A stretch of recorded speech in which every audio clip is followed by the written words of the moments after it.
வணக்கம். நம்ம நாட்டு எல்லை பாதுகாப்புன்னு சொன்னா உடனே நம்ம மனசுக்கு வர்றது ராணுவ வீரர்கள், துப்பாக்கிகள், முள்வேலிகள், அப்புறம் ஹைடெக் கேமராக்கள்.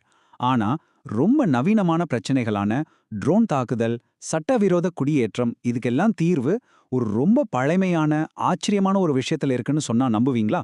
வாங்க, இந்தியாவோட இந்த புதுமையான பாதுகாப்பு வியூகம் பத்தி விரிவாக பார்க்கலாம். முதலை ஒரு எல்லை காவலரா இருக்க முடியுமா? என்னடா இது, ஏதோ சினிமா கதை மாதிரி சொல்றேன்னு நினைக்கிறீங்களா? நிச்சயமா இல்ல. இதுதான் இந்திய எல்லை பாதுகாப்பு படையோட ஒரு முக்கியமான ஆனா அதிகமா யாருக்கும் தெரியாத ஒரு திட்டத்தோட அடிப்படை.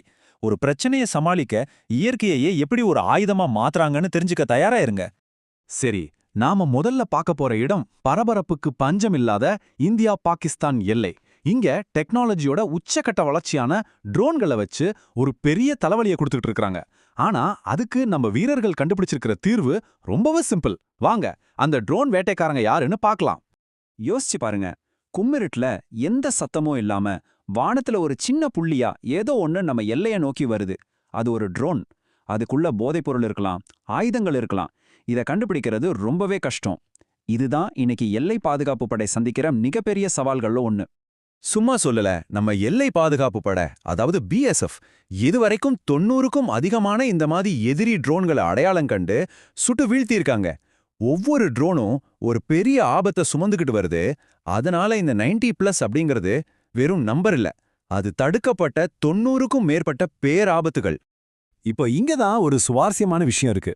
ஒரு பக்கம் இப்படிப்பட்ட ஹைடெக் ட்ரோன்கள், இன்னொரு பக்கம் இதுக்கு நம்ம கொடுக்கிற பதில் என்ன தெரியுமா?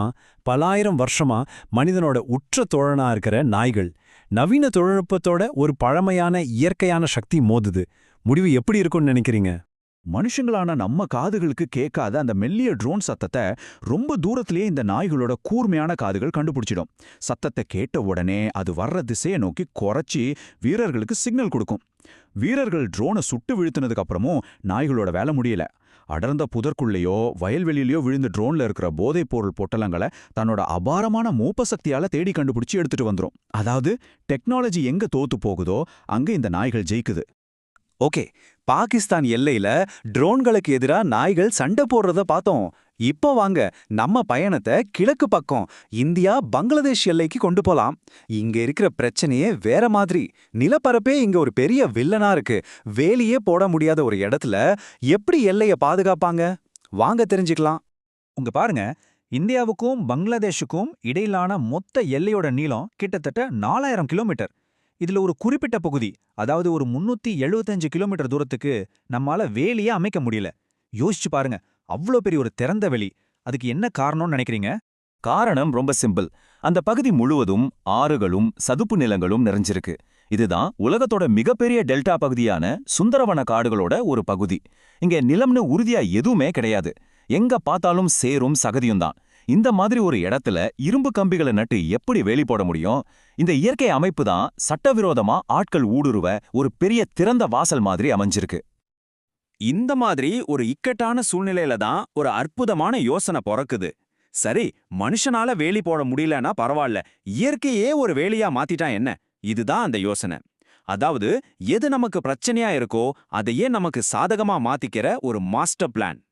எல்லை பாதுகாப்பு படையோட திட்டம் இதுதான். முதல்ல எங்கெல்லாம் வேலி அமைக்க முடியலையோ அந்த ஆற்று பகுதிகளை எல்லாம் வரைபடம் மூலமா குருதிச்சிருது. ரெண்டாவதா, அந்த பகுதிகளில் இயற்கையாவே வாழக்கூடிய முதலைகள், விஷத்தன்மை உள்ள பாம்புகள் போன்ற உயிரினங்களை கொண்டு வந்து விடுறது. இப்ப யோசிச்சு பாருங்க, யாராவது அந்த ஆற்றை நீந்தி கடந்து இந்தியாவுக்குள்ள வர நினைச்சா அவங்களுக்காக ஒரு உயிரியல் படையே அங்க காத்துக்கிட்டு இருக்கும். இதுதான் இயற்கை தடுப்பு சுவர். ட்ரோனுங்களை விரட்ட நாய்கள், ஆற்றை கடந்து வர்றவங்கள தடுக்க முதலைகள். இந்த ரெண்டு விஷயங்களும் பார்க்கறதுக்கு தனித்தனியா சம்பந்தம் இல்லாத மாதிரி தெரியலாம். ஆனா இது ரெண்டுக்கு பின்னாடியும் ஒரு பொதுவான ரொம்ப பழமையான ஒரு பாதுகாப்பு உத்தி ஒளிஞ்சிருக்கு. வாங்க அது என்னன்னு பார்க்கலாம். இந்த உத்திக்கு ஒரு அதிகாரப்பூர்வமான பெயர் கூட இருக்கு. அதுதான் பெரிமல் டெட்ரன்ஸ். இதுக்கு என்ன அர்த்தம்னா, விலங்குகளை பயன்படுத்தி ஒரு விதமான பயத்தை ஏற்படுத்தி ஊடுருவலை தடுக்கிறது.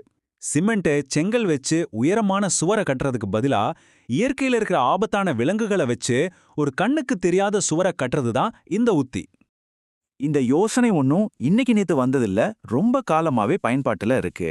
அந்த காலத்துல மன்னர்கள் தங்களோட கோட்டைகளை பாதுகாக்க கோட்டையை சுத்தி ஆழமான அகழிகளை வெட்டி அதுல தண்ணியை நிரப்பி முதலைகளை வளர்த்தாங்க. எதிரிகள் அவ்வளவு சுலபமா கோட்டைக்குள்ள நுழைய முடியாது. இன்னைக்கு நவீன இந்தியா அதே தந்திரத்தை தன்னோட எல்லைகள்ல பயன்படுத்துது.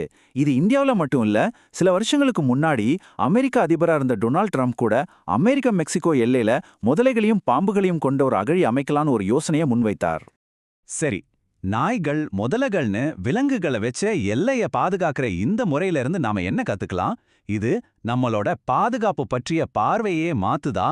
வாங்க இதுல இருந்து கிடைக்கிற முக்கியமான பாடங்கள் என்னென்னு பார்க்கலாம். இந்த பட்டியல பாத்தீங்கன்னா இந்த முழு விஷயத்தோட சுருக்கமும் உங்களுக்கு புரிஞ்சிடும். பாகிஸ்தான் எல்லையில ஹைடெக் ட்ரோன்ஸ் தான் பிரச்சனை. அதுக்கு தீர்வு அதிகமா பயிற்சி கொடுக்கப்பட்ட நாய்கள். அதே சமயம் பங்களாதேஷ் எல்லையில நிலப்பரப்பும் சட்டவிரோத குடியேற்றமும் தான் பிரச்சனை. அதுக்கு தீர்வு இயற்கையான ஊர்வன தடை. இதிலிருந்து நாம தெரிஞ்சுக்க வேண்டியது என்னன்னா, எல்லா பிரச்சனைக்கும் ஒரே மாதிரி தீர்வு இருக்காது. ஒவ்வொரு பிரச்சனையோட தன்மைக்கும் அந்தந்த இடத்தோட புவியியல் அமைப்புக்கும் ஏத்த மாதிரி நம்மளோட தீர்வுகளும் புத்திசாலித்தனமா மாறணும். அப்போ இதிலிருந்து நாம கடைசியா புரிஞ்சுக்க வேண்டிய விஷயம் என்னன்னா, பாதுகாப்புனா எப்போதுமே விலை உயர்ந்த கேமராக்கள், லேசர்கள், ஆயுதங்கள்னு இருக்கணும்னு அவசியம் இல்ல. சில நேரங்கள்ல ரொம்ப சிம்பிளான லோடெக் தீர்வுகள் கூட ஹைடெக் பிரச்சனைகளை திறமையா எதிர்கொள்ளும். முக்கியமா நம்மள சுத்தி இருக்கிற இயற்கையை ஒரு எதிரியா பார்க்காம அதை நம்ம பாதுகாப்பு வியூகத்துல ஒரு பாகமா மாத்த முடியும். இது ஒரு பழங்கால ஞானத்துக்கு கிடைச்ச நவீன அங்கீகாரம். கடைசியா இந்த ஒரு கேள்வியோட நான் உங்களை விட்டு செல்கிறேன். தொழில்நுட்பம் நாளுக்கு நாள் வளர்ந்துகிட்டே போகுது. அப்போ நம்ம எல்லைகளோட பாதுகாப்பு எதிர்காலத்துல முழுக்க முழுக்க கான்கிரீட் சுவர்கள், சென்சார்கள்னு எந்திரமயமாக மாறுமா? இல்ல இயற்கையோட கணிக்க முடியாத, கட்டுப்படுத்த முடியாத சக்தியை ஒரு தடவை கூட நம்பி பார்ப்போமா? யோசிச்சு பாருங்க.